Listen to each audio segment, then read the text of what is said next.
Welcome to the Commissioner Evaluation Show. You can always join us live on Fantrack's YouTube channel and on my Dynasty Evaluation YouTube channel as well.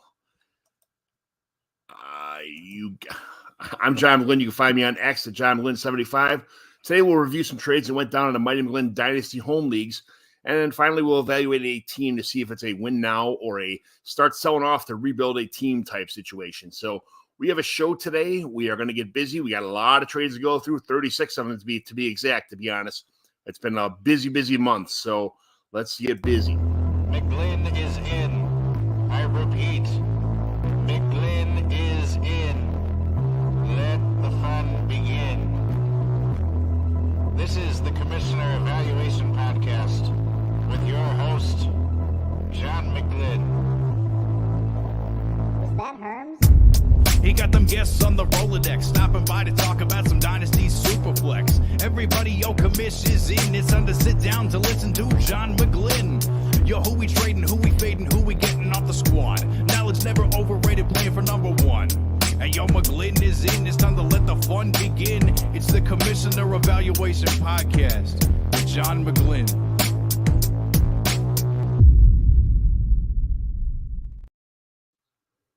It is a Commissioner Evaluation Podcast on the Dynasty Evaluation YouTube channel, but I'm also with my co-host with the Mo-host, JT Orange, Justin Taylor, my man. What's new, JT? Oh, man, just, still grinding away on fantasy football, but NCAA March Madness is here. Been up to my neck in it, filling out brackets, working on my betting guide, where I'm going for this bracket. So, I love NCAA tournament time. It's probably my favorite time of year outside of NFL draft opening day of the NFL season. Like NCAA tournament time is probably my next favorite thing outside of those things. I absolutely love it. I'm going to be in my basement for 4 days straight, just watching basketball. If you get on to do Thursday, Bobby G's Bar and Archer, we're all going to be there. $40, all you can eat, all you can drink all day long, starting a tip off all day. You can take a little ride into Chicago and come join the fun if you're interested, man. I'll have to see if I can make that work out. It's a long day of for $40 though. It's the best $40 I'll ever spend because that bar's losing money on me for all you can eat, all you can drink for $40. So we used to do that kind of deal for the Super Bowl special at JT's, and this is back in the days, like 15 years ago. It was like $20 or $25, all you could eat and drink like domestics, and then I would just put out like a load of appetizer food. You just go out the buffet and grab it whenever you wanted to. So those are good times. That's good times when people used to come to the bar. Now I can't even get anybody to come out for stuff like that. Everybody's at home. Nobody wants to make it out for the events. It's brutal. Come by me. It'll be a packed house, man. A lot of dudes, all the dudes in all our squares and all our, the things are floating around all over the place, and then next week it's the White Sox opener. Another good day with everybody meeting up for more drinks. It's going to be a nice couple weeks. Just booked my my Ireland trip today for me and the wife to go for our 25th anniversary. So it's been a good week this week. We got a lot of stuff going on, but nice. We are here to talk trades. We had the Mighty McGlynn Dynasty Home Leagues are a bunch of leagues I put together. And it's, it's all home leagues. Everybody meets up in person. It's just tons and tons of trades. It's only been a month. We got 36 trades so far, but before we get into that, just some commissioner stuff. This is the perfect time of year to switch from redraft to dynasty. All of your redraft friends have nothing else to do right now. You got to talk them into, say, hey, you should try this dynasty stuff out. A couple of them every year kind of, make this, ask, how do I join a dynasty league? I won my league this year. I want to keep my team. How do I join a dynasty league? This is the perfect time to, introduce them to dynasty, get a starter league with a bunch of people on the same level, and then, you could do start a whole new league, just show everybody how it works on Sleeper or Fantrax or MFL, whatever you want to do.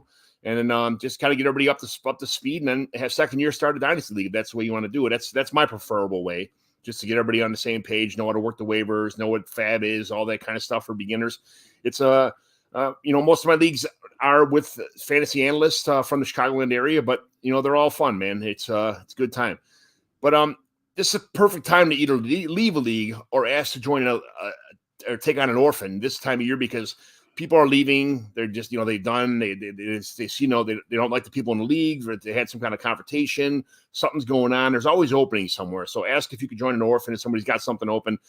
Every once in a while, a diamond in the rough just appears out of nowhere. And it's like, wow, how did somebody leave this Josh Allen and Patrick Mahomes orphan? You walk into some crazy orphans. So Skyfish has a bunch of them. You look all over the place.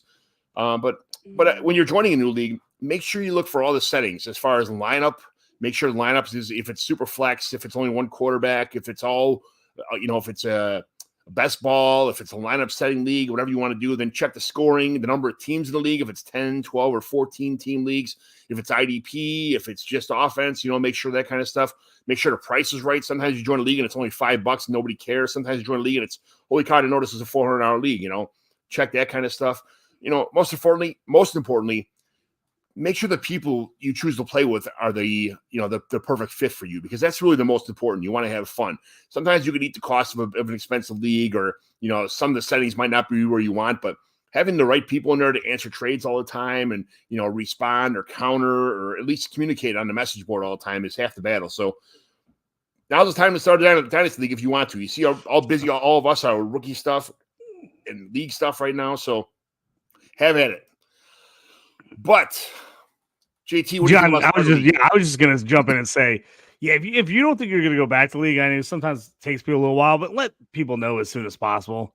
It's I had a couple leagues last year. People didn't even let me know they weren't enjoying staying in the league. They just didn't respond to any messages forever. I'm like, it's a huge pain because you don't want to kick people out that maybe are on vacation or you're doing something or having a problem.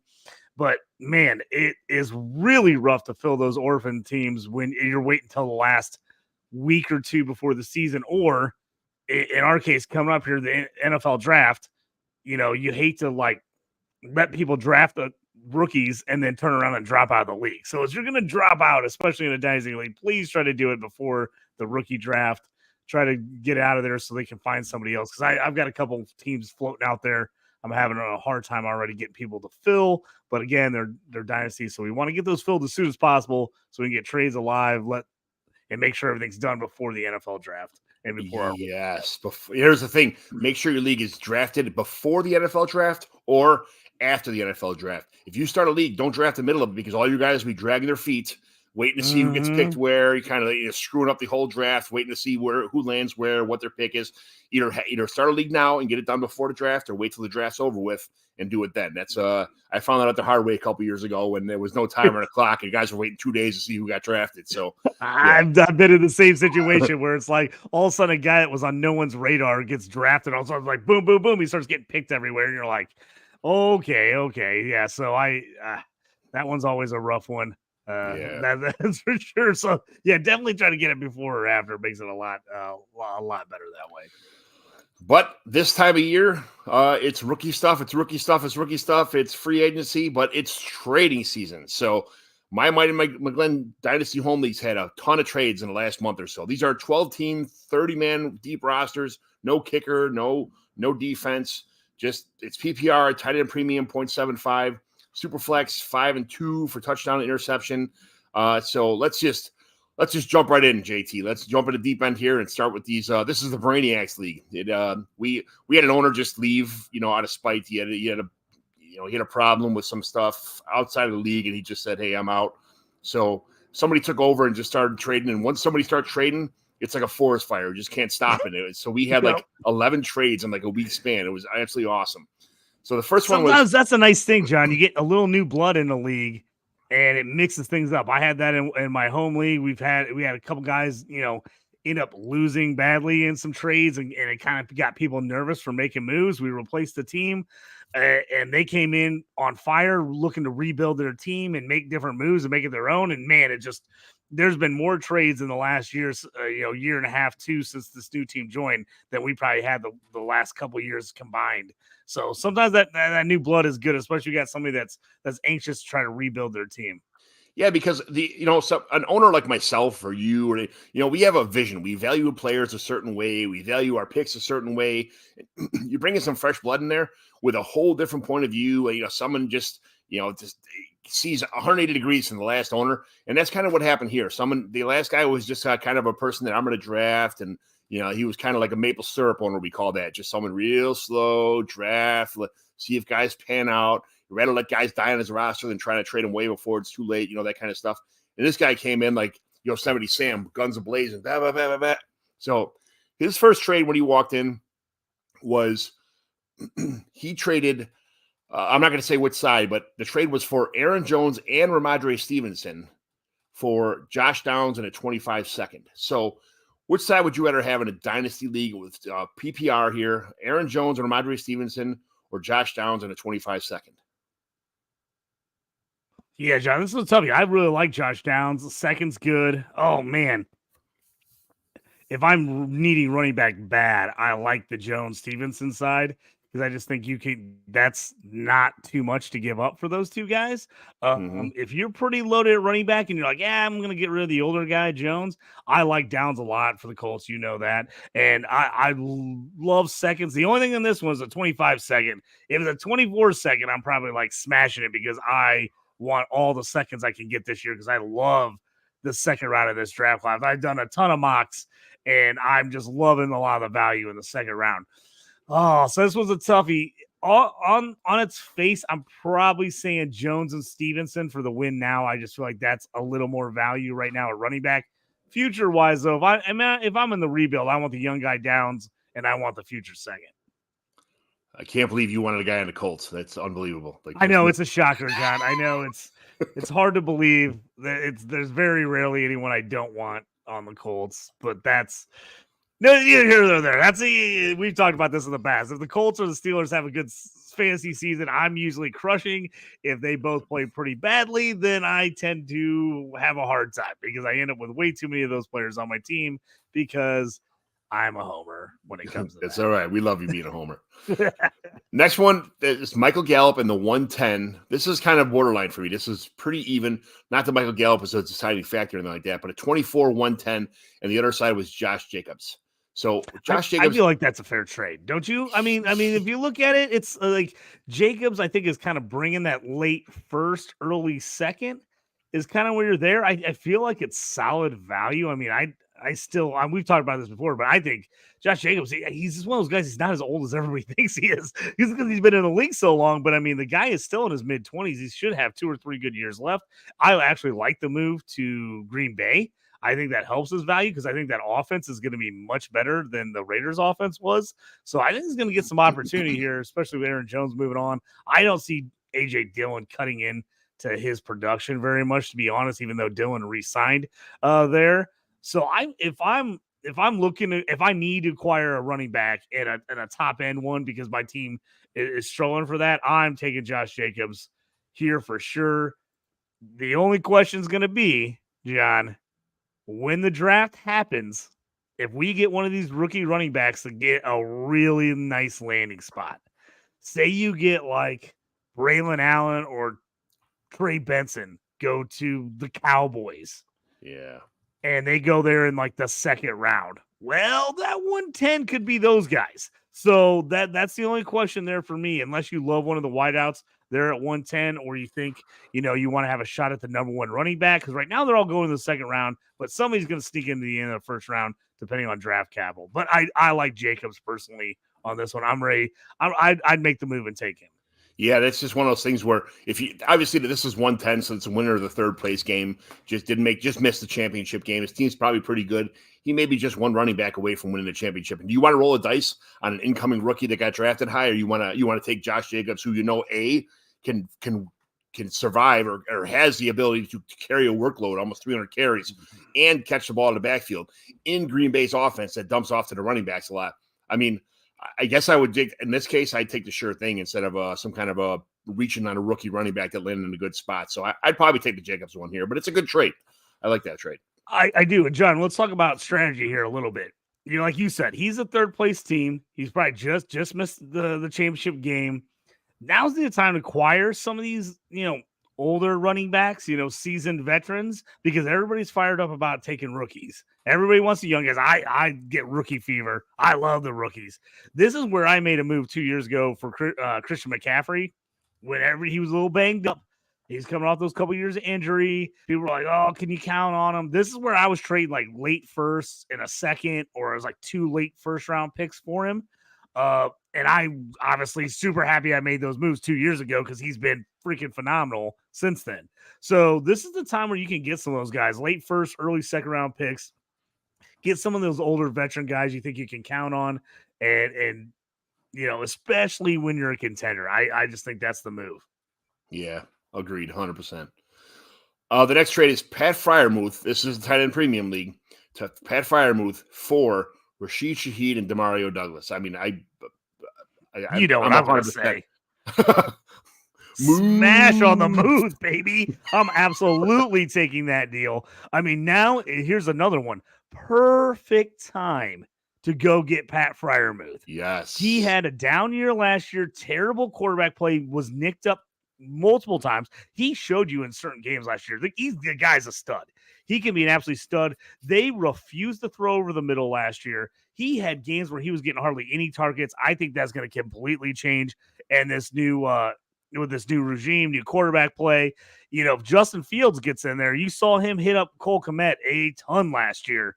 I just think that Muth, people are down on this guy. Had 60 catches for over 600 yards his first 2 years in the league, and then missed out on that last year because of the injuries. He's a guy that he's a locked in, for the most part, top 10 guy with top 5 upside. Especially if this team runs 2 tight end all the time. And now they got rid of Deontay Johnson. They're going to use Pickens as kind of their main one. I could absolutely see Muth eventually being pretty much the number 2 target for the Steelers. We'll see what they do with the rookie draft and free agency here. But I think Muth is a number 2 or 3 target on this team. I love him. And for Shaheed, who's a nice, he's a nice piece if you do kick and punt return yards. He's okay. He just can't count on him. And Demario Douglas is all right, but we don't know what that offense is going to look like. He had kind of a nice year last year as a rookie for the Patriots, but he's not moving the needle for me in most trades. No. So to me, I'm taking this even in a non-tight end premium. I hate to tell you that. I'm taking Muth. But in a tight end premium, to me, it's a smash deal.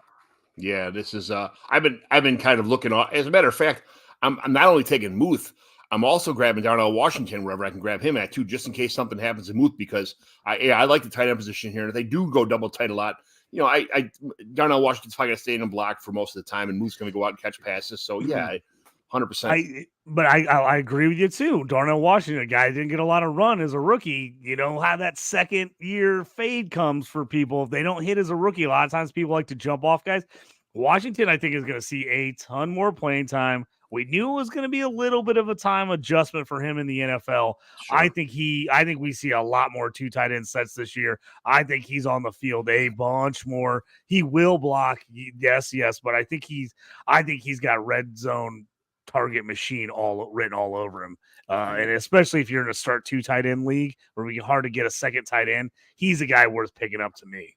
Absolutely, 100%. Next one.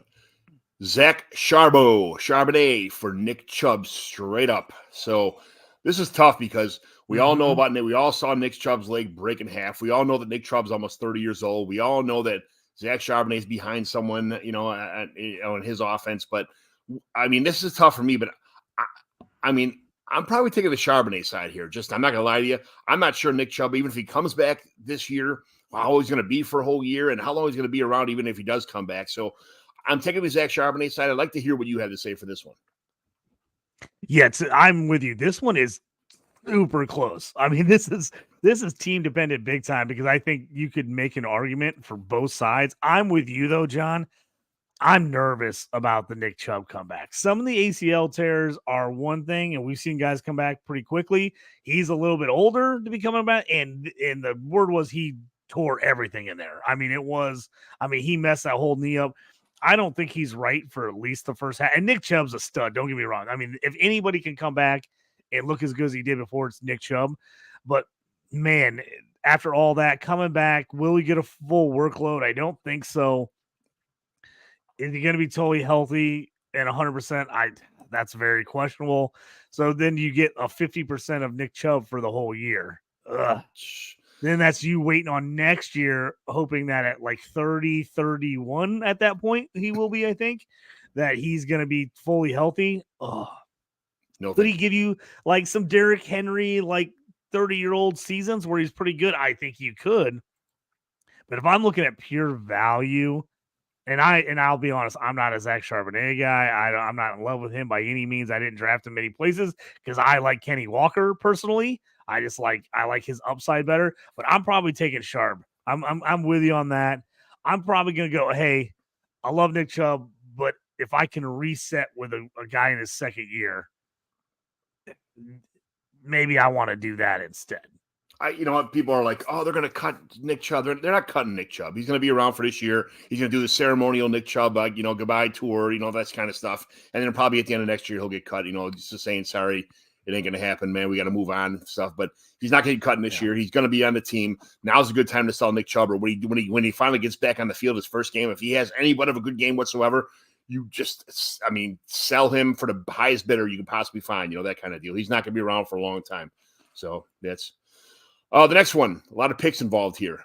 And your boy, who we'll get to, a 24-201, 24-212. I'm sorry, 24. It's a 24-201, 24-211, 24-212, and a 25 first for Deshaun Watson and Tony Pollard. What do you think? You want me to start on this one, or you want to go first before I get in my rant? I just go ahead. Have at it. Okay. Man, this one to me completely is dependent on how you feel about Deshaun Watson. I've said it before. I think he's cooked. I think he'll be an okay QB. I just don't think we see the absolute superstar that he was in Houston. I just don't think we see it again. I don't believe in it. And so for me, I'm getting out on him if I can. Now, is this the prime time to sell? Maybe, maybe not. If he comes out and looks good at the beginning of the season, bam, perfect time to sell now. But if he comes out and he looks bad or he gets hurt again, man, he's going to lose a lot of value. Because now you're going to go on now damn near 3 years with him doing nothing or getting hurt. Now teams are going to get off him. I had a million people trying to trade me in the offseason. They obviously don't watch the show. They know I can't stand him. So I'm like, no, I don't want Deshaun Watson whatsoever. I like the 25 first. It's hard to get a first this year. I don't mind the 2-1, 2-11, 2-12. I actually think you could take a ton of shots at running back, wide receivers with those second round picks, and then the first for the next year. Also, Tony Pollard, that's a nice piece. I don't love Tony Pollard either. I think he'll be okay this year. I think he'll be solid. But when everybody was drafting him and redrafting the top 10 last year, those days are done. So for me, I like the pick side.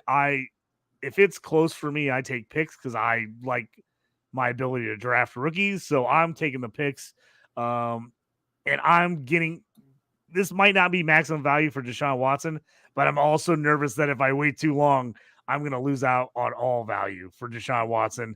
And he's on that verge of, a first rounder isn't going to get it done. You're not going to get a first rounder from him anymore if he does not come out and play well this year. Honestly, if he comes out and looks amazing, you sold short. But that's where I think you're at right now with Watson. You gotta decide. I'm Team Watson. I think he's gonna fully bounce back, or you gotta say, hey, I just don't think it ever happens again. You got to get out now.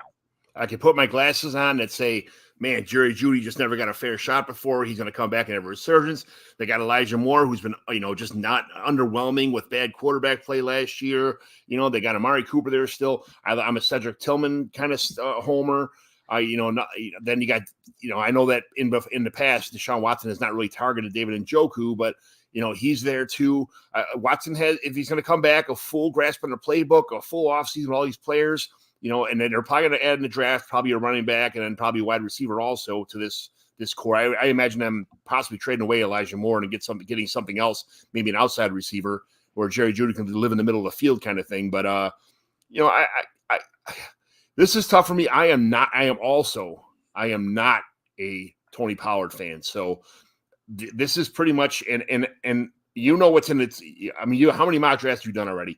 The entire second round is riddled with running backs right now. There's a couple wide receiver. They're all going in there, man. You could get your pick of the litter there in that second round. I mean, there's a chance at the end of that second round, 211, 212 again, because I was looking at rankings last night again, and they're all over the place. I mean, I've got guys that I like in that third, fourth round that I saw some rankings last night that those people have those guys inside their top 5 or 6. And I was like, whoa, I thought I was high on him. And so I think I think you're going to see value there. And again, I think you're going to see a run of running backs that second round, which means I think you're going to get some pretty solid wide receivers dropped you at 211, 212 as well. I'm going to say this. If at 201, if J.J. McCarthy's still on the clock and I'm able to get him there, I'm taking the pick side, and I'll get some running back sprinkled in there because I think possibly J.J. McCarthy has a better chance of being a successful quarterback than Deshaun Watson does going forward. But this is a super flex, and if you're stuck with nothing but running backs and you passed up on a quarterback in a super flex league, these trades have all been pretty close so far. I'm probably taking the Watson side if the draft shakes out where I'm stuck with nothing but running backs and maybe one good running back and a couple dice rolls at that point in time. But at 25 first, people say, oh, it's 25. Like we talked about before, the 25 second was involved in the first trade we talked about. 25 first, who knows where that's going to be? We have a lottery system in my leagues, in my home leagues too. So that this could be a lottery pick. It could end up being the 101, even if somebody just makes the lottery with that kind of thing. So I agree, John. I mean, what if Deshaun Watson falls apart again? What if he either plays bad or gets hurt again? And say this Deshaun, he's making this trade because Deshaun's his number 2 QB. He needs a number 2, and Deshaun Watson gets hurt. That can end up burying this team if he doesn't have any bench guys to put in there. So that's something you got to look at as well. But for me, this has to be a make or break year for Watson. I mean, I know he's getting paid insane amounts of money no matter what. So people are like, there's no way to go anywhere. But man, if he doesn't bounce back this year and have a pretty good year, they've got weapons all over. So it's not really like he has any good excuse at this point. I'm just saying, I guess the you could read the tea leaves right here and say that the team that got all these picks is rebuilding, and the other one that traded, that got Watson and Pollard is probably pretty close to like going for the championship right now. And they need some kind of what they consider proven commodities. But if I'm rebuilding, this is 1,000% the picks. And if I'm going for it right now, and I didn't want to take chances on running backs that might sit behind somebody or in bad spots for a while, I'll take the Watson Pollard side. But this is another this is a pretty good, pretty good even side. trade. Yeah. I mean, it's not a terrible pay up draft picks wise. If you are going, I gotta have a QB.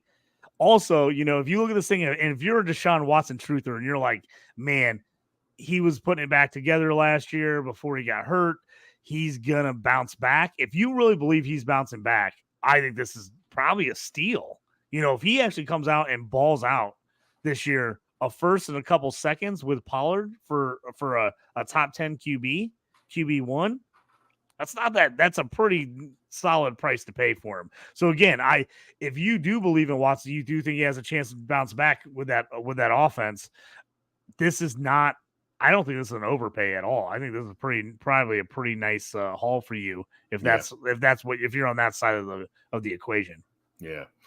The next one, Javonte Williams, Isaiah Pacheco, 106 and 206 in the 24 draft for Drake London, Jahmyr Gibbs in the 302. So I've seen all these trades, and I've seen the discussions we've had on the message boards and the MF and going back and forth after they're done. And you could have got this, you could have got that, and blah, blah, blah. And this is BS. And so again, just you not being in this league, I'm going to kind of let you analyze this first.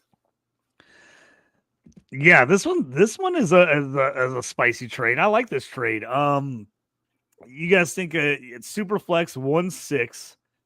You're going to possibly have a shot at a QB if somebody falls. You're going to get probably Marvin Harrison Jr.'s gone, but you're probably looking at Neighbors, Bowers, or a Dunze there at 1-6. So I do like that. So if you say it's a Dunze that ends up getting there, and you go, okay, him versus Drake London, who do you like better? Gibbs versus Pacheco, Williams. I think Gibbs is kind of equal to those guys. I like Javonte, but I'm not sold on what's going to happen there in Denver. I think it's kind of a mess. 3-2 and 2-6. 2-6 is nice. That's a nice spot where a lot of the rookie RBs are going. So you can go kind of him for Pacheco, 3-2. Man, that is a really, really solid even trade all around. I think it's what you feel about Drake London. If you love Drake London and you think Drake London is ready to go off with Kirk Cousins, and you think Drake London is now going to be a bona fide wide receiver 1, now that he's got somebody to give him the ball and a new offensive coordinator, I think you go the London Gibbs side with a high upside of Gibbs because he showed even with Monty in the mix last year, he could still put up stats. And 3-2 is not a horrible bounce back from 2-6. It's not a huge push back there. I'm probably leaning that side of this, unless you just are a huge Pacheco fan. I'm always worried about Kansas City, what they're going to do at RB. He's looked good, but are they going to continue to just let him run? Javonte, like I said, I'm nervous. Maybe last year I liked this trade better. I'm nervous about Denver. I think they could end up being awful, just awful. And so the 1-6 is the intriguing part for me. Because who's going to get there? If it's a tight end premium, if Brock Bowers falls to 1-6, man, that might make it tough for me. If you tell me that's Brock Bowers and then at 2-6, man, what do we say, John? Say it's one of those RBs. Maybe that's a Braylon Allen. I mean, that would be a lot harder for me. If you look at that and you're telling me I'm getting Bowers, Braylon Allen, Pacheco, and Javonte Williams for London Gibbs. I just feel like London that makes it a lot closer to me.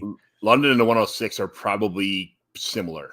I agree. So that's what I'm saying. A Dunze, like if you like a Dunze, you like Bowers, Brian Thomas. If you're on one of those guys, I think that makes it tougher because if you really love one of those guys, you're like, ooh, I give up Drake and I get one of those guys. I move back. What is that? 6, 7, 8 picks in the second round. And then I think Gibbs for Williams and Pacheco is even. So I think it depends on if you love London or you want that 1-6.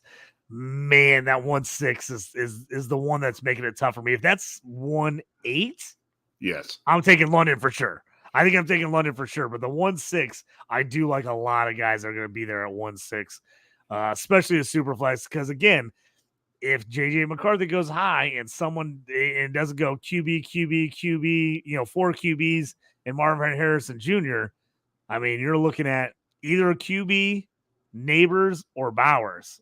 Oh man, and I really love Neighbors, Bowers, and Marvin Harrison. I mean, I love those 3 guys. I think those guys are game changers. And I'll tell you what, I'm coming around on Dunze too. I liked him. I always thought he was good. I just didn't think he was necessarily as good as those guys. And he really showed me something at the combine when I was there in Indy a couple weeks ago. He looks like a competitor. He looks like a guy who wants to be the best of the best. I'm getting high on Azunze now, so that's a toughie for me, John. Like it really is. It really is because it feels like I'm losing something on each side, which probably means it's a win. As a trade, it's like you're like if it's really hard to give it up, you're like, but I feel like it's a very fair trade. I love Gibbs. I don't love Javonte Williams. I surely don't love Isaiah Pacheco. I think he's not there. He's there for a good time, not a long time.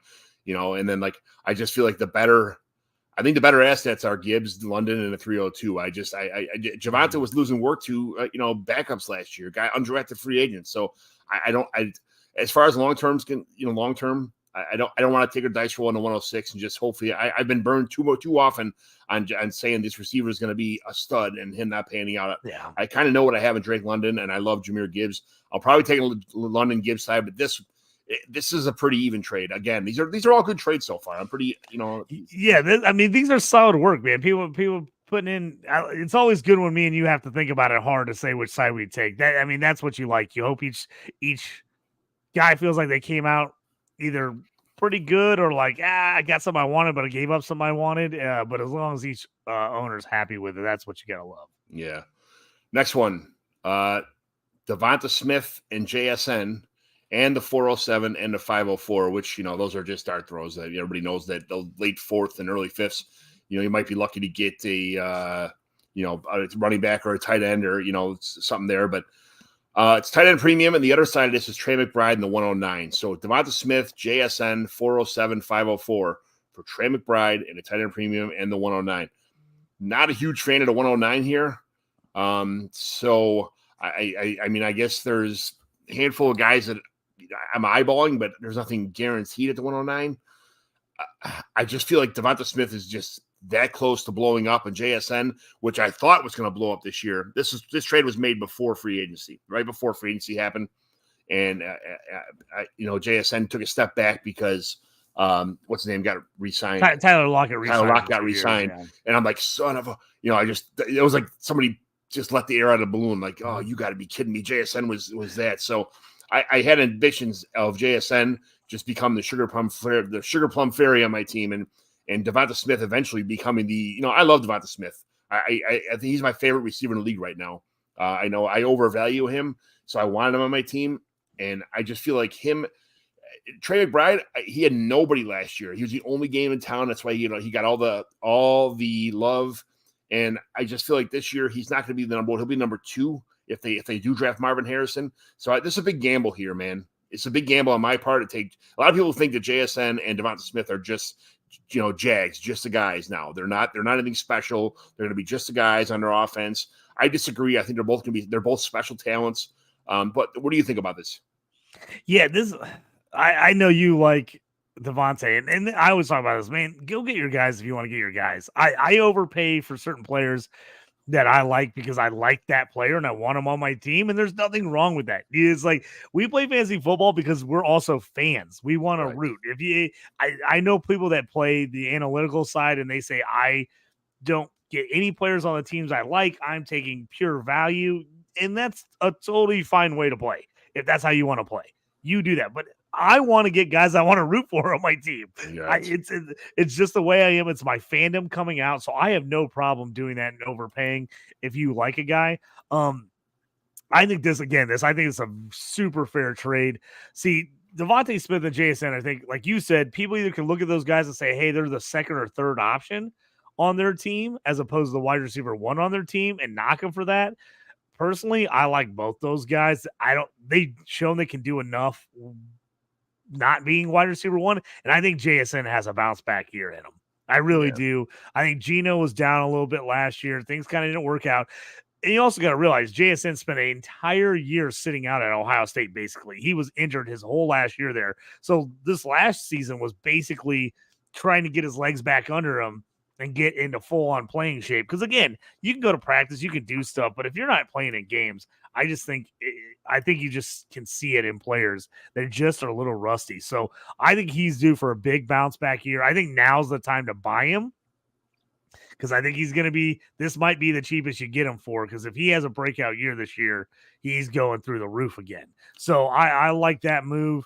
Trey McBride, the 1.9, if I need a tight end and tight end premium – I'm making this move for McBride. If I'm looking at my roster and I'm like, oh, not to hate on him, but I just have so many of them, so he jumps in my mind. Noah Fant. So say I have Noah Fant, and he's like literally my only tight end. And I don't mind. I like Noah Fant, so let me get that out of the way. I'm not trashing him. But if he's the only guy I got in a tight end premium league at tight end, I'm probably making this trade to get McBride. Because I'm like, I need some help. Unlike you, I still believe in McBride. I like McBride a lot this year.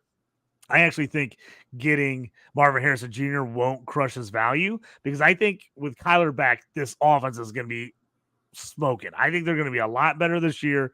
Instead of just being one guy getting work, I think a lot more guys are going to get work. I think this team is going to be a lot better. So I like that move. 1.9 is up in the air because, again, you're either going to get, you're thinking you're getting the 4th or 5th wide receiver, or you're maybe reaching for the number 1 running back. But I like a lot of the wide receivers in this group, which is going to be where end up guys land. But at 1.9, I could go a Lad McConkey there. You could go a Franklin. You could go a Worthy. If Worthy or somebody like that or Franklin ends up on, say, the Chiefs. Now they just signed Hollywood, so maybe they don't go wide receiver the first round. But if somebody ends up like on the Chiefs or Bills, or like a Keon Coleman goes to the Bills, people are going to lose it. They're going to want those guys, and all of a sudden that 1.9 looks a whole lot better, come draft day than it does right now. Sure, just because where the guy's going. So I think this is a fair trade again. I like the Smith. Just right now, I like the Smith JSN side. Plus, me, 4th round, 5th rounder, everybody says those are throwaways. I've gotten so many picks and values. Now, chances of hitting those are small. They just are. Everyone knows it. The stats bear out that they are dart throws. But how many people got Puka in the 5th round last year? Yeah, I guarantee you ask them if 5th round picks aren't worth anything, they're going to tell you bull. Also, fourth round. I like that fourth round because depending on where a lot of these running backs go, you're going to get a shot at a dart throw at RB in the fourth round. Or, John, if you're trying to replace McBride there, 4-7's a nice spot to try one of those tight ends. Not a lot of people are high on anyone outside of Bowers.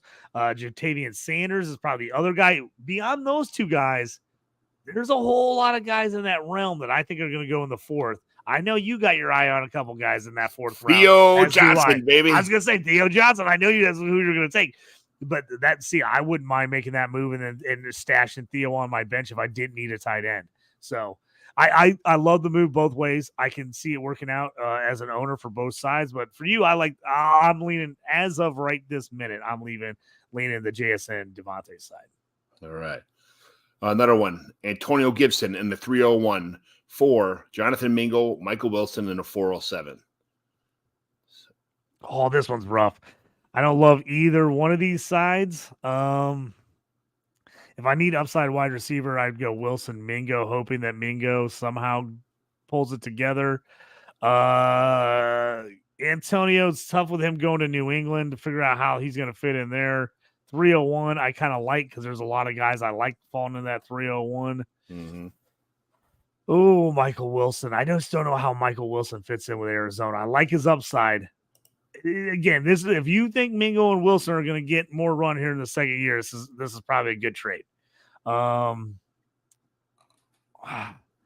I need a second or third RB and I need somebody to fill some spots, I'm probably going Gibson in the 301. Yeah. I'm taking the Gibson side because I'm that guy.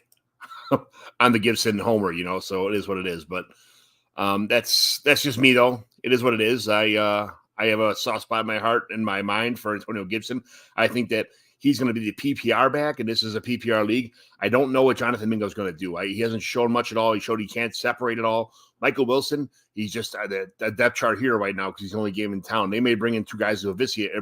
He may be at best the wide receiver 3, probably the wide receiver 4 in this team when it's all said and done. So I'd rather have a PPR running back that's a stud, and a 301, which I'm getting some value at 301 too.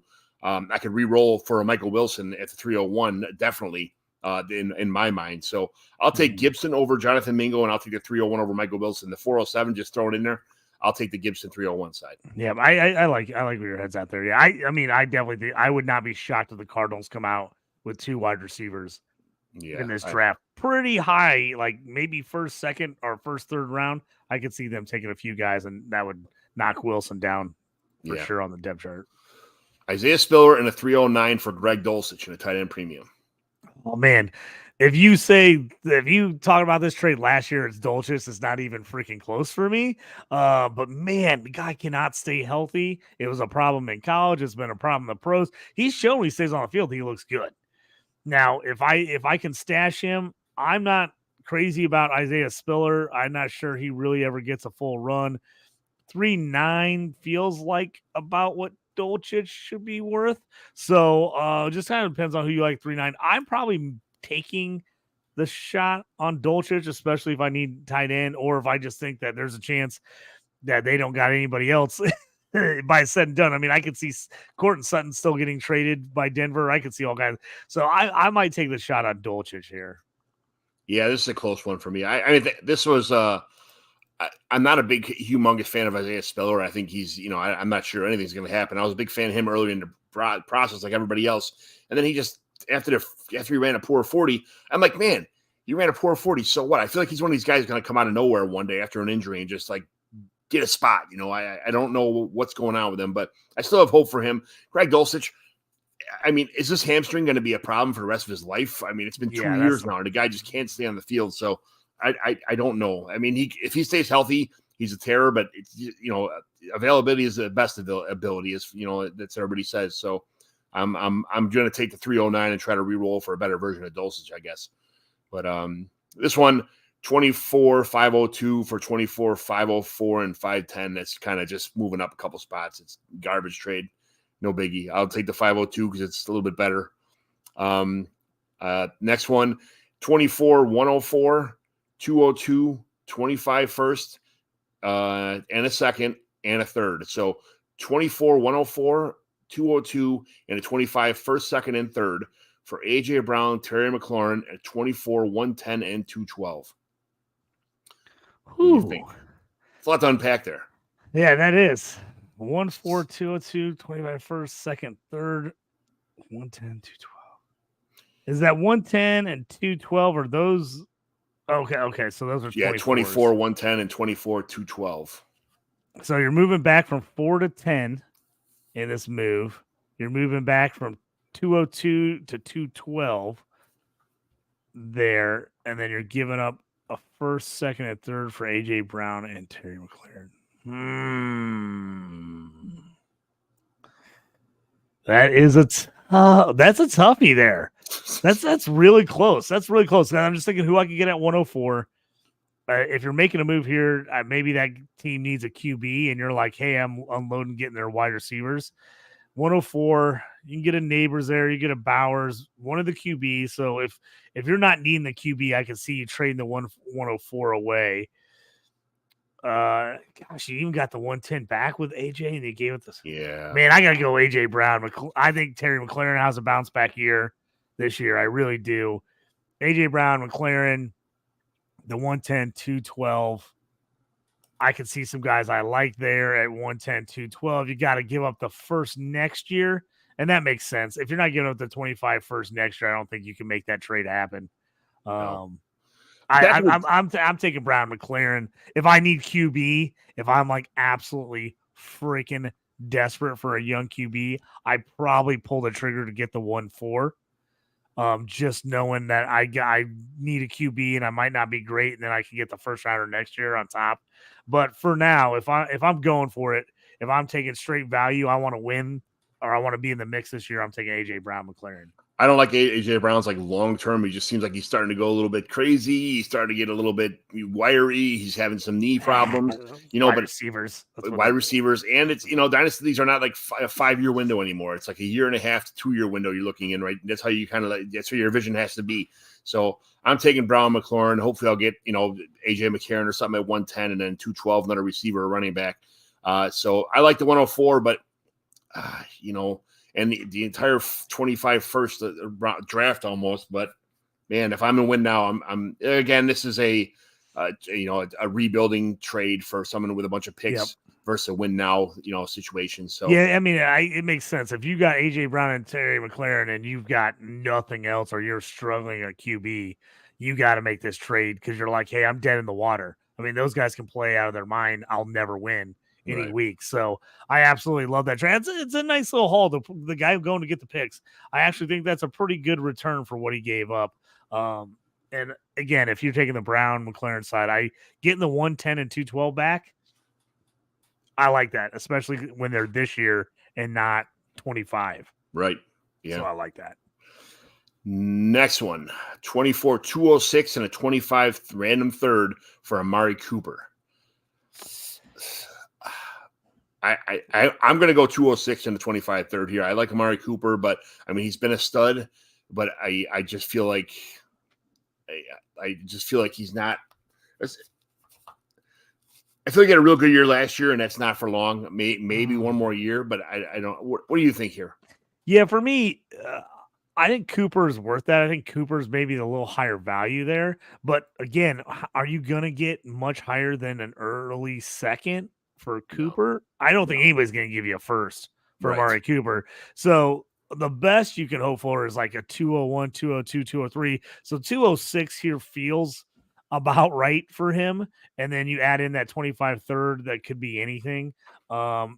If I'm out on Amari, I don't need him. And I'm like, I'd rather see who's there at 206. Because again, like me and you've been talking about, a lot of those running backs are falling in that 206 range. So if I'm looking like, could I get a rookie RB there?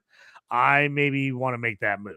So yeah. I'm leaning to the picks, but I like the picks. I'm not in love with Amari Cooper. But if you're a team that's like, I need a flex play like bad, like if I get Murray and he can be solid, he's not my top 1, 2, or 3 wide receivers, but he's just a flex play for me on a competing team, I can see making that move for Cooper just because you were like, hey, I need the points. I feel like Amari Cooper is super underrated, but at the same time, I also feel he's underrated for a reason. So I think he's a little bit. He's a good player. Being on the Browns is always one of those things that hurts me because I'm like, are they going to use him right? Like he had some monster games with Joe Flacco at QB last year, but he wasn't putting up like big numbers when Watson was playing. No, so that's the worry for me is like, he crushed, at the end of the year, but like, is that going to happen again? Again, like I said, if I just need a flex play, I need a guy to play. I make the trade for Cooper here. If I'm a contender and I'm like, hey, I really need that extra guy I can play every week. Cooper's a guy you can play every week, so I can see making that move. Yeah. Kyle Pitts and a 25 first for Mark Andrews, a 25 second, and a 25 third. This one goes out. Is Pitts finally going to come back here with Cousins? Like, if this is you believing in Pitts, I mean, you asked this question a year ago or even a year and a half ago. This is a win on the Pitts side for sure with you getting a first with him because most people considered him, dynasty tight end number one. He hasn't had the production the last couple of years. You hope with Cousins unleashes him, and you get a first here for Andrews coming off an injury, who I still think he bounces back. In a second and third, very, very even trade here. Whew. Yeah. I might lean the upside of Pitts in the first, even though I don't have a lot of Pitts. I have a lot of Andrews because I like Andrews as technically kind of being their legit number one receiving option. Yeah.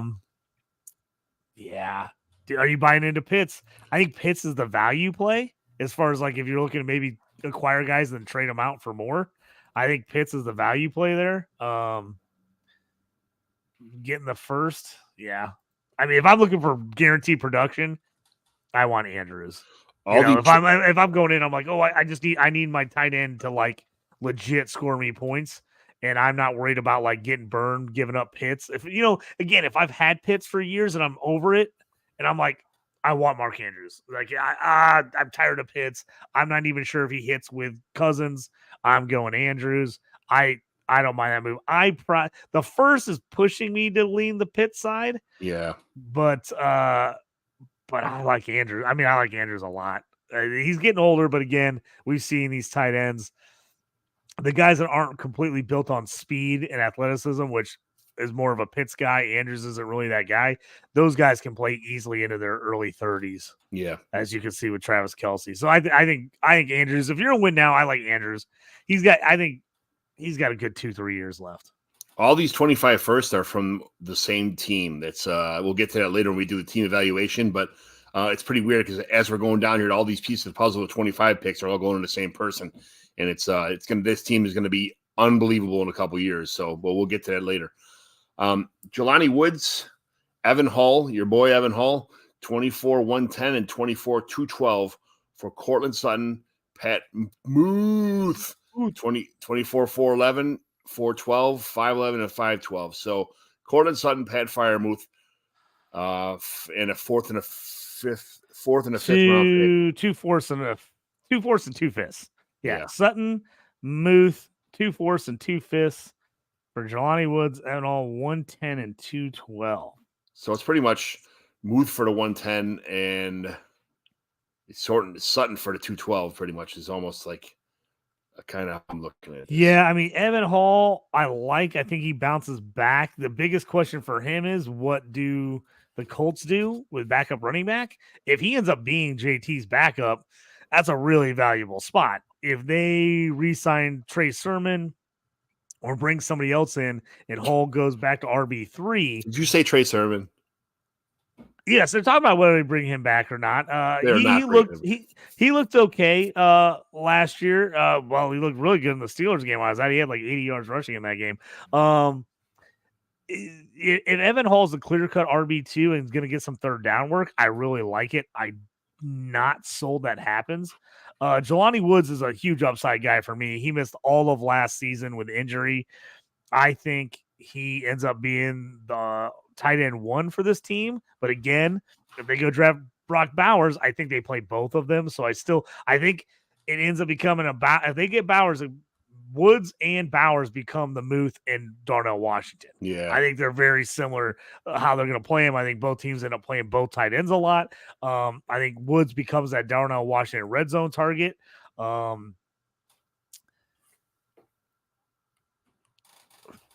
Courtland Sutton is the toughie. I liked him. I had him on a lot of teams last year. He was super touchdown dependent. Yes, he was. He had double digit. I mean, at the end of the year, he was killing it for you because he was scoring a touchdown every week. But if you look at his receptions and yards, they weren't that great.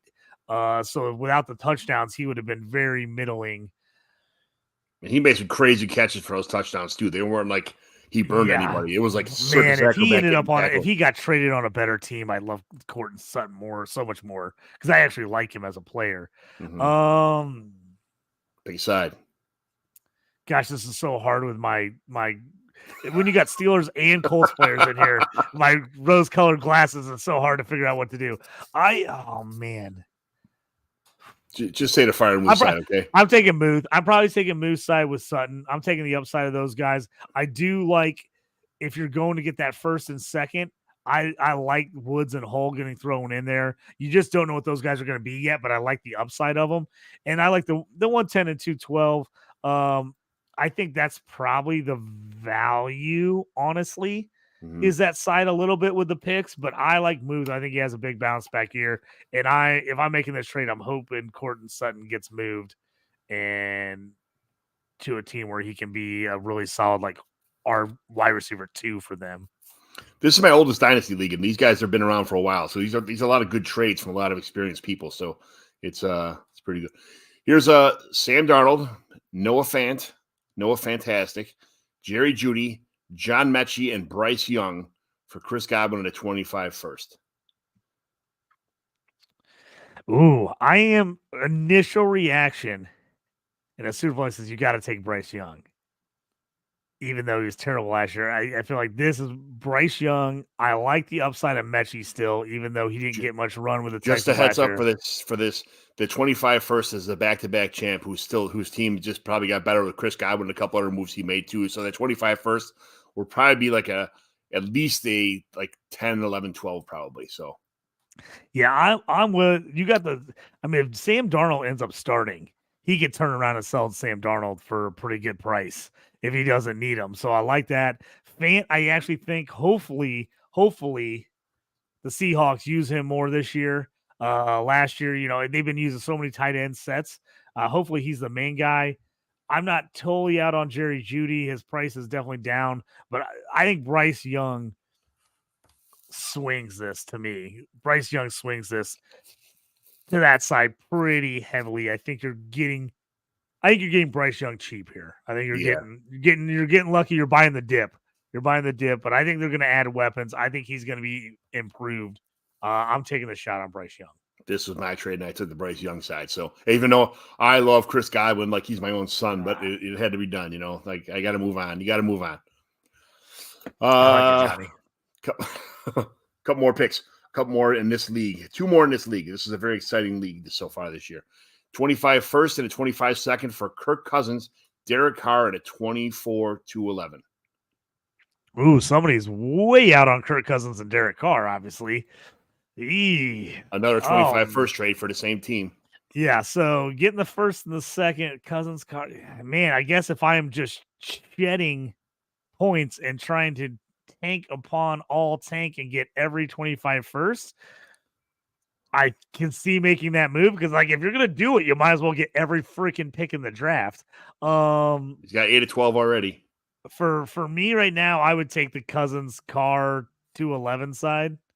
That to me is, even though Derek Carr is rough, I just feel like you could sell those guys off themselves for second rounders or maybe a first. If Cousins comes back and blows up, you could maybe even sell Cousins back for a first or Carr. Right. I'm probably leaning the Cousins Carr 211 side, but if like you said, if this other guy is absolutely just unloading everything for rookies, I can see making the move. But I tell you what, Kirk Cousins and Derek Carr and the 211 for basically a second rounder the next year. You're paying Cousins and Carr for 1 first.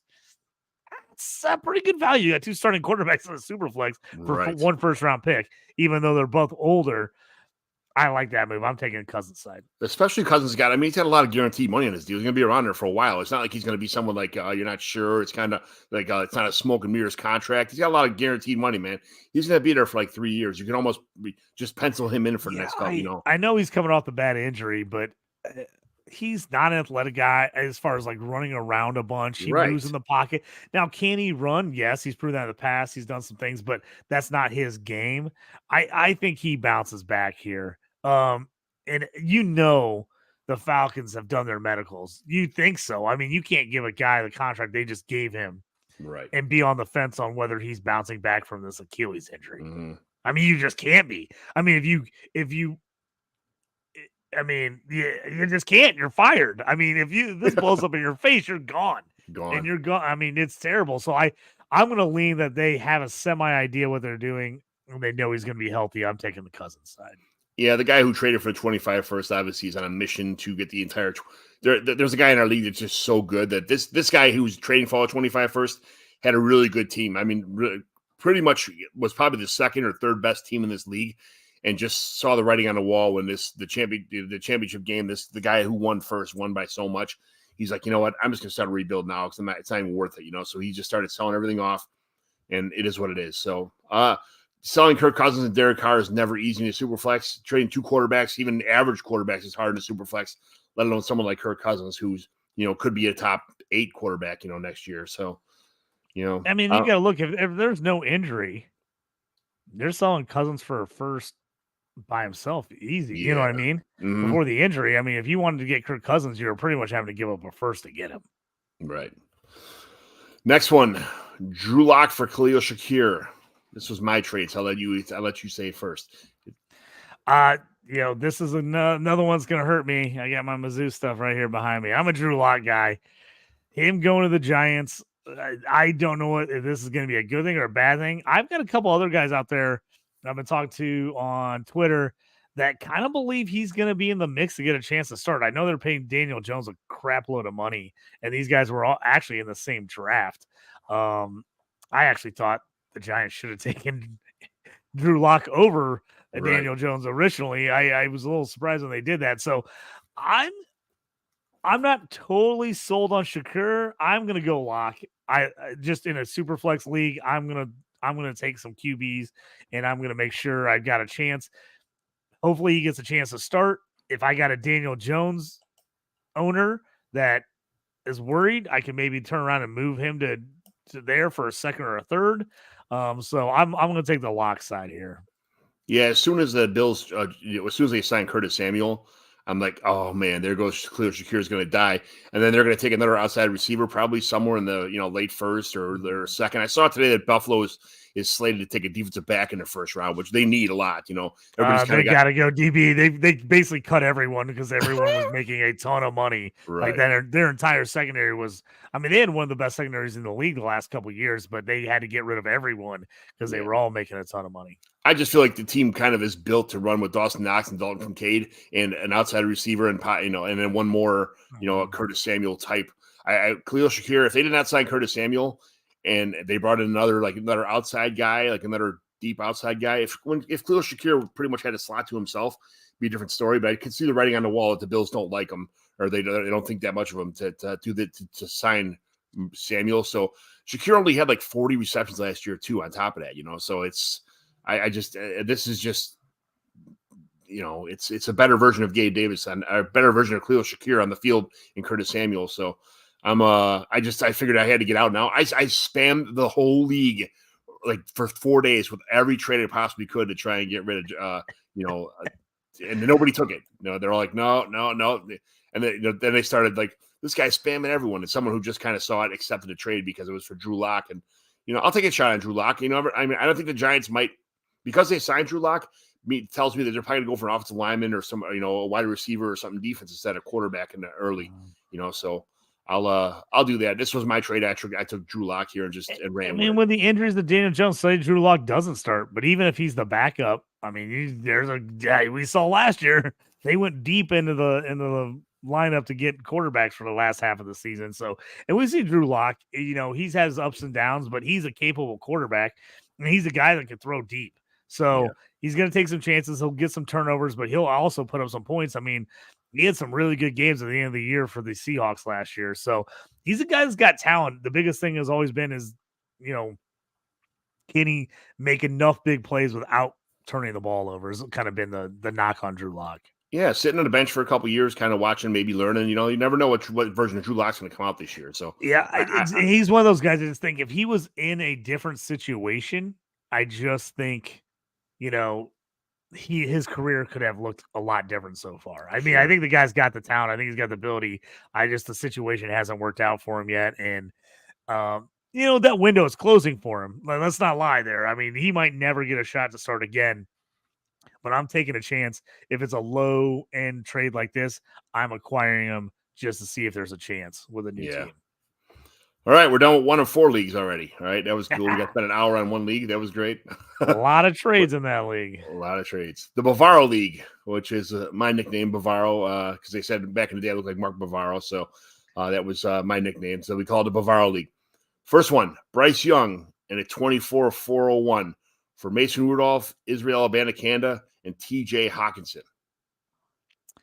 Man, this one for me, I feel like you're going back and buying low on Bryce Young. I'm probably taking Bryce Young's side here. I think that's the most upside. I'm not sure Izzy and Rudolph have much upside. I mean, Rudolph going to the Titans is not a terrible idea because if Levis starts looking terrible and making turnovers, Rudolph can get in there quick. And he's a similar type of player. He's got a big arm. Can throw deep. So I think Rudolph can play there.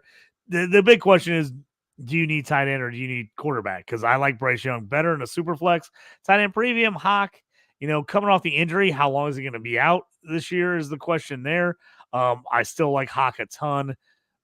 Super flex, it's just so hard to get QB. I'm leaning Bryce Young on that, but I could see if I'm loading Bryce Young's my QB4 and I need tight end, I can see making that move and getting TJ.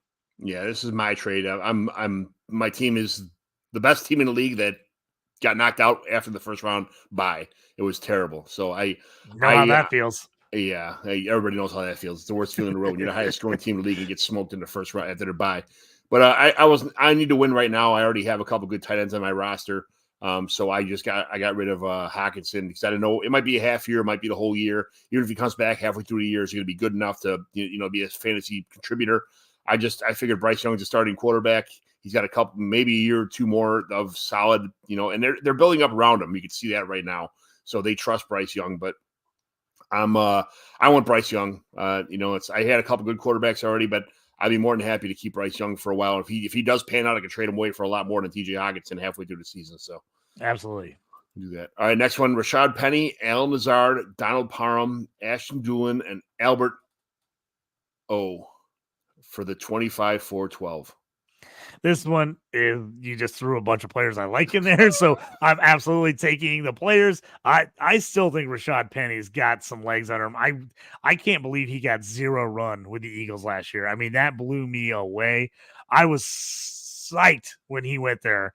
I was like, man, this is gonna be great. Didn't get any play at all. Albert O still on the Eagles. I still can't understand how no one can use him right. I mean, the guy is just an athletic freak. So I like him. Doolin missed the whole season last year for the Colts. He's a solid slot guy. He's not bad. Parham is going to be in the mix with Everett gone there for the Chargers. And then Alan Lazard is a guy I've never been high on. But I think with Aaron Rodgers playing the whole year, I think it makes a difference.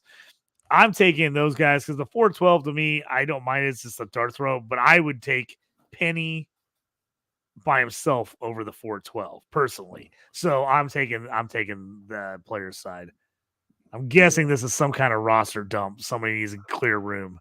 You got too many guys on their team. Somebody offered me this for my 412, and I'm like, yeah, sure, I'll take all these guys. Whatever. I'll take the roster dump. I'm going to keep them.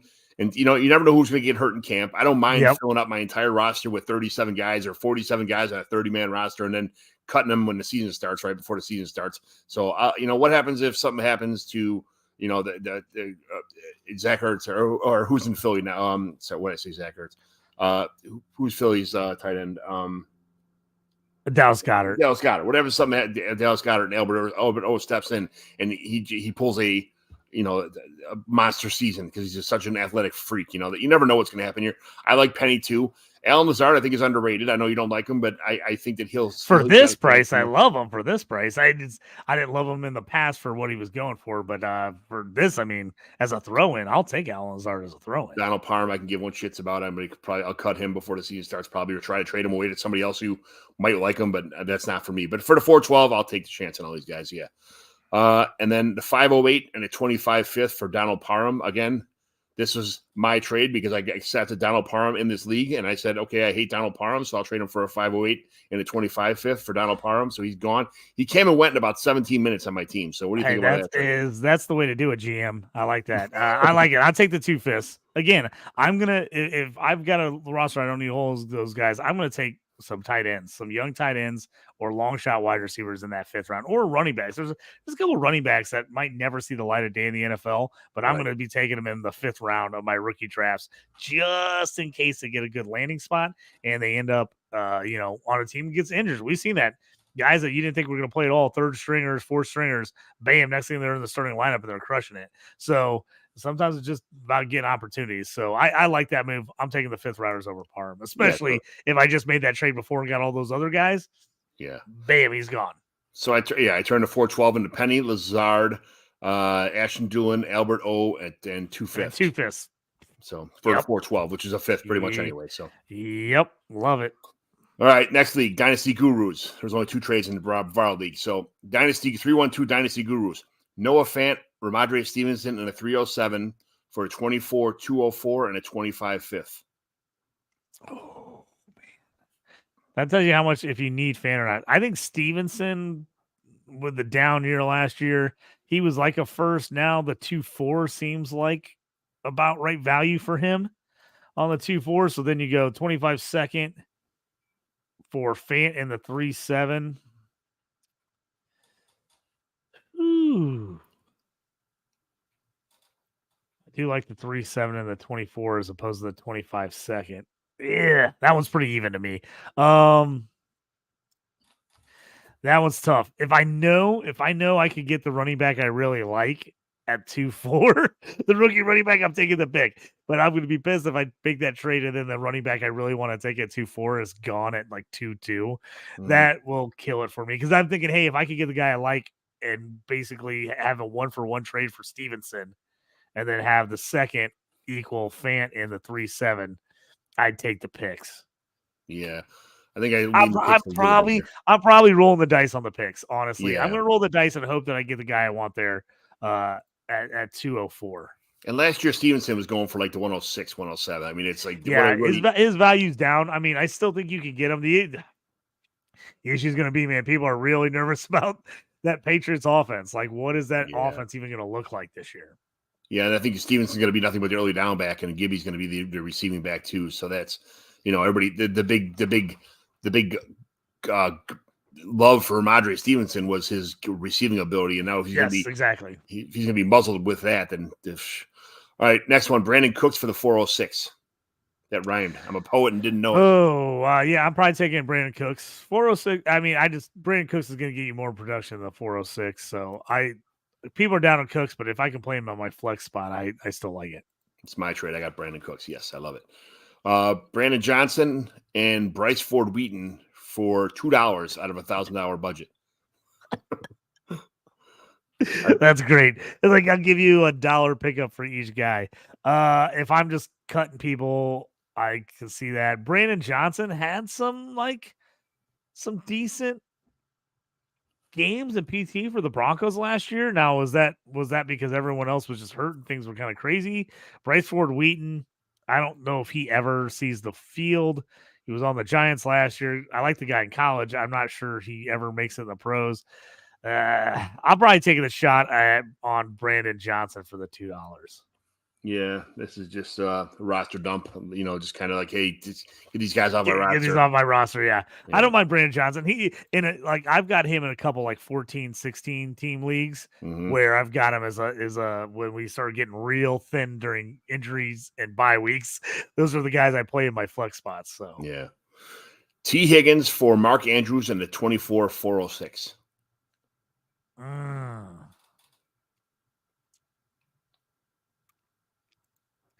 I'm probably taking Andrews in a tight end premium. Oof. 105. It's a toughie. I still think Andrews is a top I still think he's top 3 potential and tight end premium. So I'm probably taking Andrews though. T. Higgins is probably a sexier pick here. I just don't know what happens with him. And right now I'm probably nervous that if he doesn't stay on the Bengals, is he going to go to what other team is he going to go to? Yeah, if he's chasing the money and just goes to some depending shit on where he Patriots. lands, like he could end up landing in a good spot. But like, say T. Higgins ends up on the Patriots, are you going to be really pissed about that if you don't know who the QB is going to be? Right. I'm probably taking Andrews here, but that's just because I still think he has top 3 to 5 upside in tight end premium. If it was no tight end premium, I'm taking Higgins over. Oh Andrews yeah, with no tight end premium. Yeah, I just this is a tough one for me. I love T. Higgins. He's somebody I have on no teams because nobody would trade him away. The T. Higgins owners are T. Higgins stands. You're not going to get T. Higgins off unless you trade something big like a Mark Andrews to get him. So that's it. Yeah, and this is one if you're trading T. Higgins right now, you are absolutely trying to get on one side or the other of this debacle with him asking for a trade.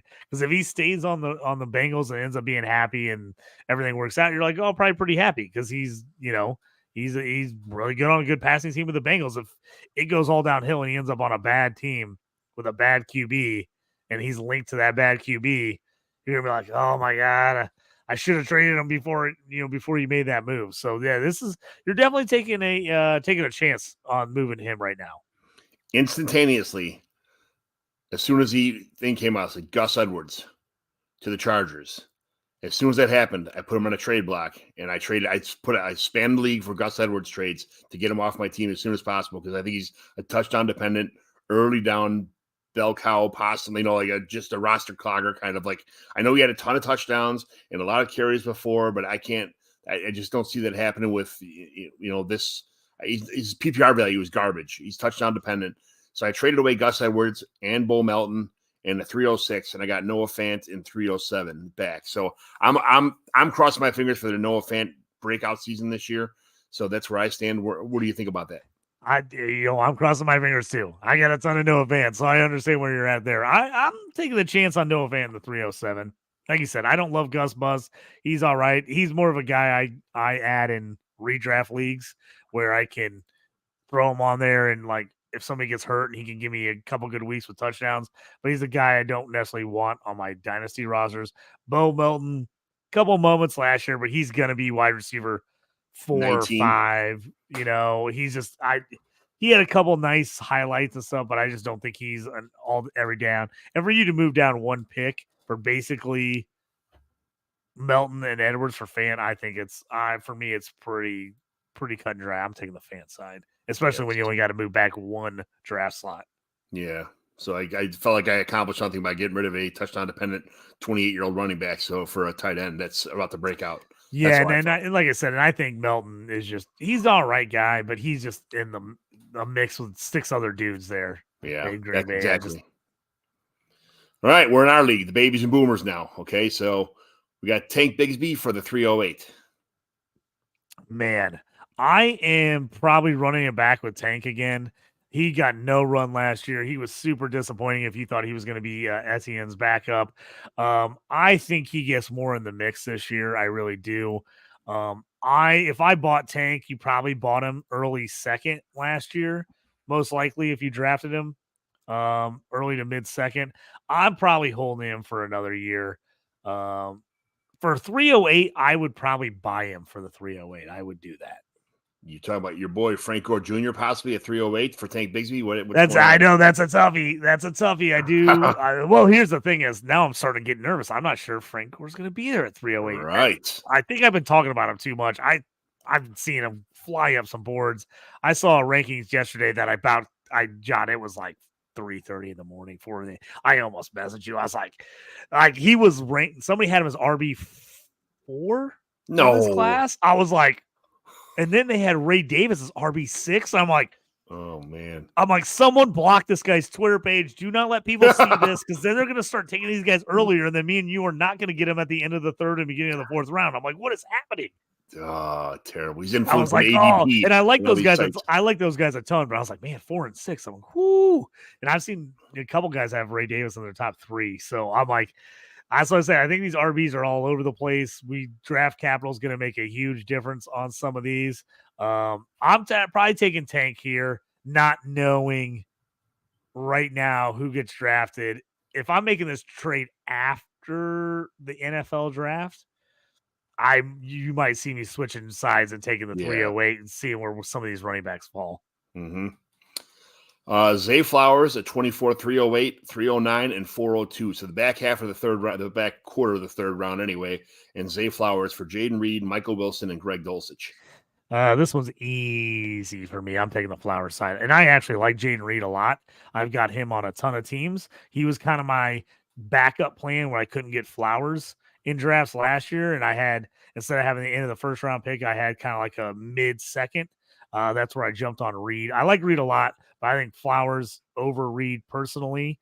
And then 308, 309, and the 4-2. That feels equal to Dulcich and Wilson. Like, I think that's pretty equal. So to me, it's if you like Reed more, if you got Jordan Love and you're pairing him with Reed, I could see making that trade. But I'm taking the Flowers side. Yeah, I think Flowers is the best player. This is my trade. I got Zay Flowers from Nick for Jaden Reed, and he liked Jaden. I like Jaden Reed too, but I love Jaden Reed. But when you have 17 receivers that are all 20 years old on a team who are just going to steal targets from each other the entire time, it's a tough sell. And I think I'm high on Flowers coming into this year. I think he was really solid last year. I think he's gonna have a big year this year for the Ravens. Yeah, on top of that, now you got a running back that's gonna get probably 50 targets also, on top of 2 tight ends that are pretty good tight ends and 17 good receivers. Jaden Reed's gonna get lost in the mix this year, I think. I think he's going to be solid, but I think he's going to be one of those guys that's frustrating. I think you're going to see him have some really good weeks, and you're going to be pumped, and you're going to see other weeks where he doesn't get the touches, and it frustrates you. Yeah. All right, Jalen Hurts, Jeremy Ruckert, and a 24, 412 for Noah Fant. This is not my trade. It's so the first one with Bryce Young and Noah Fant you're not involved in. Okay. Noah Fant, Bryce Young, JSN, and 24, 305. Hurts, Jeremy Ruckert, who's nothing. I don't know why he's even in this trade, and a 24, 412. So it's pretty much Jalen Hurts for Fant, Bryce Young, JSN, and a 305 in the Superflex. I got to take Hurts. Here. He's the most valuable in this by far. Some people would say it's Bryce Young and JSN for Jalen Hurts almost in this trade. Like it is. And I don't know if Bryce Young and JSN is enough for Jalen Hurts for me. Yeah. I would need like a second or maybe another first thrown on for Jalen Hurts. Mm-hmm. I really would. I think that's selling low on Hurts. And I've probably sold Hurts a little too low over the last couple seasons. I've sold too low on him. I had a couple people trying to buy him from me, and I just stood my ground last year because they were trying to give me. I mean, one of the trades was Deshaun Watson, Nick Chubb, Mark Andrews for Hurts, and then eventually they added like a second to it, and I still didn't take it. And part of the reason I didn't take it was I was like, oh, you can turn around and sell Watson. And I'm like, I don't want to get stuck with him. Chubb, I was nervous about. Andrews was my favorite part of the whole trade in that deal, but he's coming off injury. I just couldn't do it for Hurts. So to me, that's Hurts. Yeah. Unless you just think Bryce Young and JSN are ready to absolutely bust out. I don't see the value. I think you can get way more for Hurts. I'm taking Hurts. I think people are appreciating Jalen Hurts' value because of the fact that he might not have 73,000 touches or touchdowns from the 1 yard line. Every single player on the Eagles got tackled at a 1 yard line last year. It was like there was a conspiracy where they're like, you have to get tackled on the 1. It was unbelievable. So that's not going to happen again. So I think Hurts loses a bunch. And I've seen everybody like just putting out stats saying, well, if this happened, if that happened, comparing to Lamar Jackson last year, it's the same amount. What are we talking about? Like, I don't care. Like if I'm crossing my fingers and closing my eyes and hope Bryce Young improves by 25%, that's great. JSN is a special talent, but I think he's still locked for 2 years. He might be just sitting there in limbo. You never know what's going to happen there. So I'll take the sure thing with better weapons. In Jalen Hurts, especially in a super flex where there's only a handful of good quarterbacks. So Yeah, I'll take Hurts. It's just I'm not going to say it's even. It's really Jalen Hurts side by a little bit, but I could see someone you're thinking they have long-term value with JSN and Bryce Young, but I'll take the Hurts side. Isaiah Spiller for Cameron Latu and the 402. I'm going to take Latu the 402 because I'm hoping I'm going to take a long shot at a running back at 402. Yeah, that's in the draft. A 25 third and 25 third for the 402.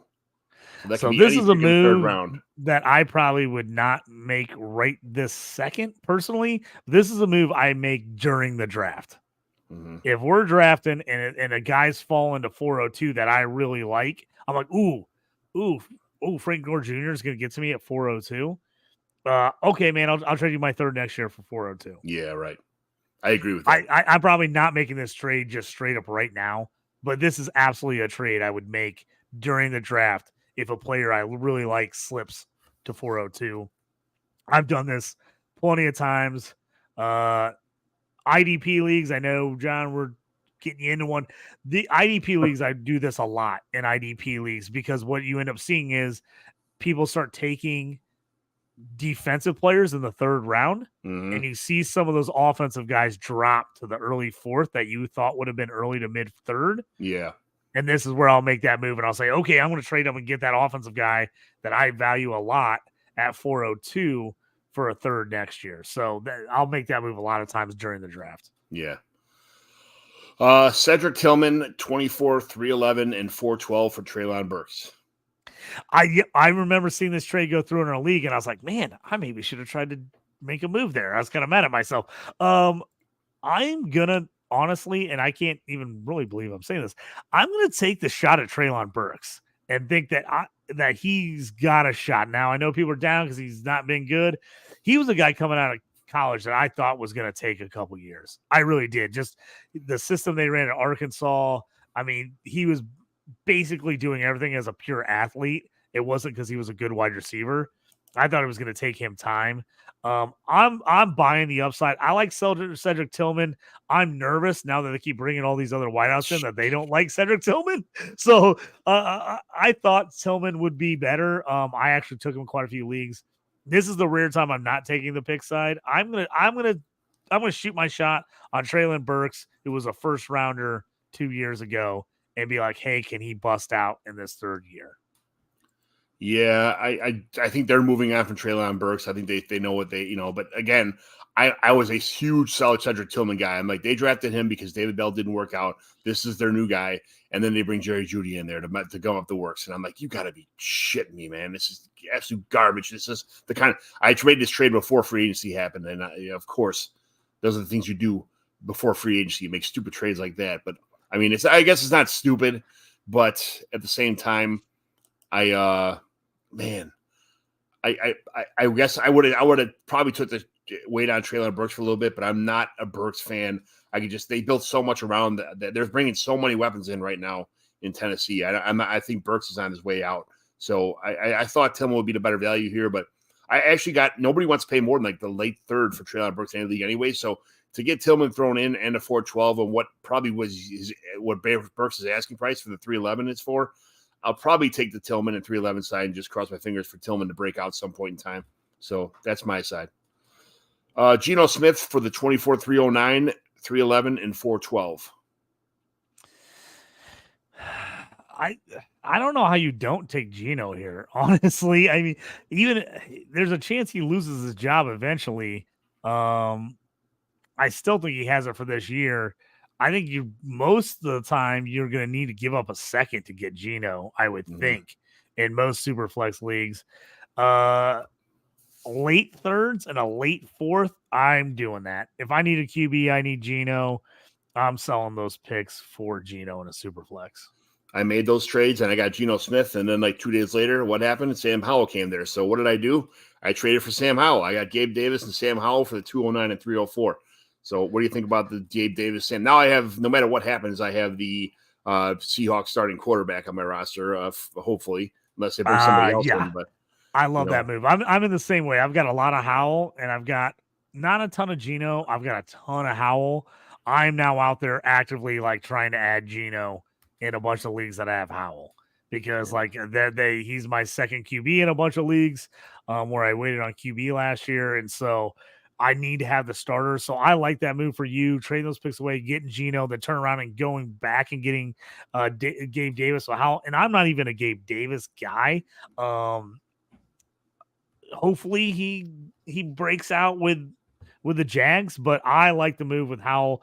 Gave up the 2-9 and the 3-4 in there is tough. I like those picks, but I'm making that move for Howell and Davis for sure.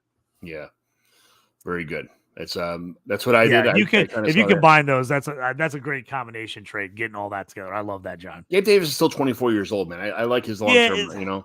And I always feel like I'm bashing him, and I'm not totally against him. It's just he's just so hard to play. Yeah. He's so inconsistent. He ends up scoring you 25, or he gives you 2, and you're like, God.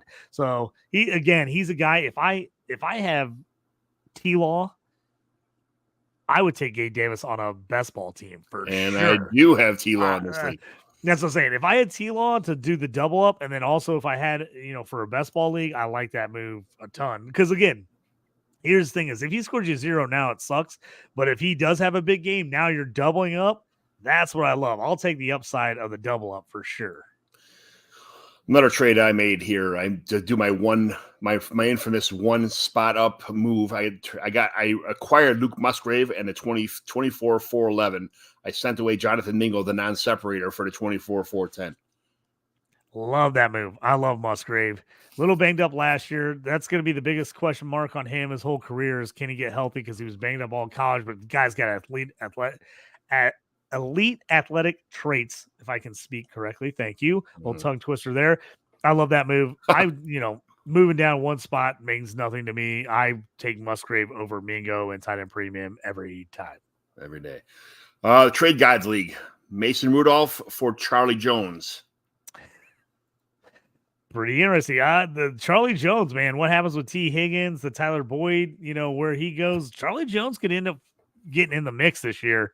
Man, that's a toughie. I probably, unless I have like Levis or something and I need Rudolph to back him up, I could see making that move. I would make that move if I had Levis to get my backup. I would trade Charlie Jones. If I don't need Rudolph for any reason at all, really, and I'm not hurting at quarterback and needing hopefully an injury, I'm probably taking Charlie Jones. I like the upside of Jones. I think he could end up being in the mix there this year, especially if T gets traded. Yeah, exactly. Absolutely. That's my trade. I acquired Charlie Jones. I see no future in Mason Rudolph, so I got Charlie Jones. Last trade, Michael Thomas for the 309. Oh, it's probably, if you want to take one more shot at Michael Thomas, I can understand. 309 seems like a fair price to pay. I've been out on Michael Thomas for 2 years at least. I just didn't think he was coming back from the injury. I just never thought he was going to be consistent again. Now he's not on the Saints. I don't know where he ends up going. I'm probably taking the 3.9, but that's just because I'm going to take a shot at a random rookie wide receiver and probably put him on my taxi squad. And if I had Michael Thomas on my team, I don't even know if I'd play him. Right. Like, I don't know if I feel confident enough just to play him. So I'm probably taking a shot at the young guy. I'm taking a 309 1,000 out of 1,000 times here. I cannot stand Michael Thomas. So that's it. He's one of those guys, like I said, but man, once you lose it, it's real hard to get it back. And the injuries have just piled up with him. I don't see how he's a productive NFL player ever again. So we are trying to keep this under an hour, 1 hour and 40 minutes already, and just trade. So we'll do another show on the team evaluation. We'll probably do 2 team evaluations actually on our next show. So much appreciated. JT, where can everybody find you at? Yeah, hit me up at JT Orange on X, the Twitter, host of The Stew with JT Brew. We got hockey and college basketball betting coming up. If you're into the NCAA tournament and you want to see some long shot bets, some of our favorite bets, we're going to have a show. Just check out The Stew with JT Brew. We're going to be doing that Wednesday night to get you ready for all the action on Thursday and Friday, Saturday, Sunday. So check us out at The Stew with JT Brew. Yeah, buddy. John McGlynn 75 on X. You can find me on Fantrax here on the YouTube channel and also on Fantasy and Frames, Dynasty evaluation shows. Thank you very much for tuning in today. We will talk to you later. Have a good day.